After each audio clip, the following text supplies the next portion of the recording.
भिवंडी महानगर पालिका के माजी नगर सेवक श्री कमलाकर जी पाटिल के अथक प्रयासों से महाराष्ट्र के माजी मुख्यमंत्री व विद्यमान उप मुख्यमंत्री श्री एकनाथ जी शिंदे के सहयोग से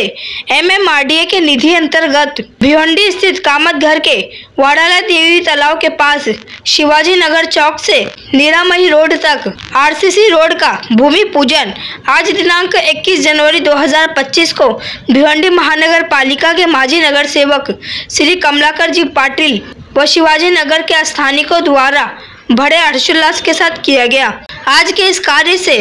शिवाजी नगर के स्थानिकों ने भिवंडी महानगर पालिका के माजी नगर सेवक श्री कमलाकर जी पाटिल का आभार प्रकट किया। आइए देखिए इसकी एक रिपोर्ट। आज भिवंडी महापालिकेच्या इतिहासात मागील तत्कालीन मुख्यमंत्री श्री एकनाथजी शिंदे साहेब यांनी MMRDA मार्फत आम्ही 2017ला जो प्रस्ताव पाठवलेला मुख्य 12 रस्त्यांचा, त्या मुख्य 12 रस्त्यामध्ये जो स्वतःचा प्रस्ताव होता की वरालदेवी तलाव संपूर्ण परिसर आणि भिवंडीतील मुख्य रस्ते यांच्या निधीसाठी मागणी केलेली आणि जेव्हा मुख्यमंत्री एकनाथ शिंदे झाले त्यांनी त्यावेळेस आणि उपमुख्यमंत्री देवेंद्रजी फडणवीस साहेब यांनी त्यावेळेस एक भिवंडीसाठी विशेष पॅकेज देऊन संपूर्ण रस्त्याच्या निधीसाठी MMRDA मार्फत ही निधी राबवून या भिवंडीच्या विकासासाठी आणि भिवंडीचा कायापालट करण्यासाठी जी निधी दिली त्यांचे मी पहिला तर मनापासून शतश आभार मानतो।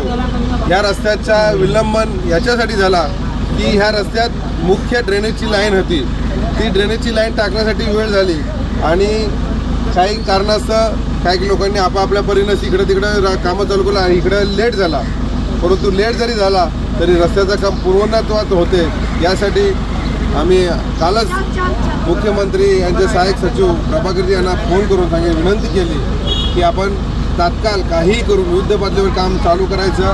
की आम्हाला ह्या लोकांना खूप त्रास होतो। हा त्रास वाचवण्यासाठी त्यांनी आयुक्त साहेबांना त्यांना सर्वांना आदेश देऊन हा रस्ता मी आयुक्त साहेब वैद साहेब यांचे मनापासून आभार मानतो की सर्वसामान्य तळागाळातील लोकांची भावना लक्षात घेऊन त्यांनी आजच हा रस्ता बनवण्याचा जो काम आहे तो मुख्य रस्त्याचं काम सोडून ह्या धुळीमध्ये जास्त जातो म्हणून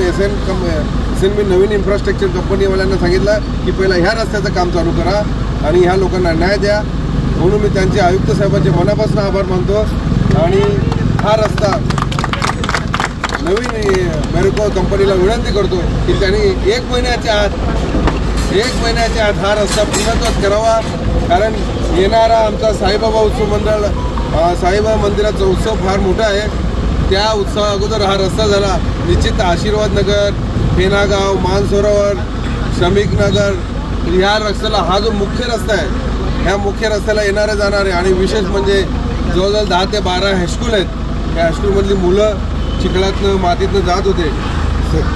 सगळ्यात जास्त जर कोणाला फायदा मिळेल तर हे शाळेत जाणारे त्यांना मुलांना सोडणारे त्यांचे आई वडील हे चालत जात होते यांना होईल आणि भविष्यात अशीच प्रगती आपल्या भिवंडीची व्हावी आणि त्यासाठी मुख्यमंत्री देवेंद्रजी फडणवीस साहेब, उपमुख्यमंत्री एकनाथजी शिंदे साहेब आणि अजित पवार यांची कृपादृष्टी ही भिवंडीवर नेहमीच असावी ही मी आई वरालदेवीच्या चरणी आणि साईबाबा चरणी आणि शंकर भगवान मंदिराच्या समोर मी नतमस्तक होऊन सांगतो की अशीच कृपादृष्टी तुमची आमच्या भिवंडीवर असावी आणि भिवंडी आणखीन विकसित होत राहावं ही मी प्रार्थना करतो। जय हिंद, जय महाराष्ट्र। गेल्या 15 ते 16 वर्ष झाले या रस्त्याला असंच वाढीव आहे आणि इकडच्या नागरिकांना जाम त्रास होता, कारण की एवढा धूळ आणि मातीमुळं बऱ्याच जणांना त्रास झालेला आहे। आणि कालच आम्ही दादांना म्हणजे कमलाकर पाटील साहेबांना सांगितलं की असा त्रास आहे की दादांनी तुरंत ॲक्शन घेऊन कालच्या काल म्हणजे आज सकाळी भूमिपूजन केलं आहे, याबद्दल दादांचा मी धन्यवाद करतो। तसंच काम पूर्ण होईल असा मी व्यक्त करतो आणि दादांना शुभेच्छा देतो।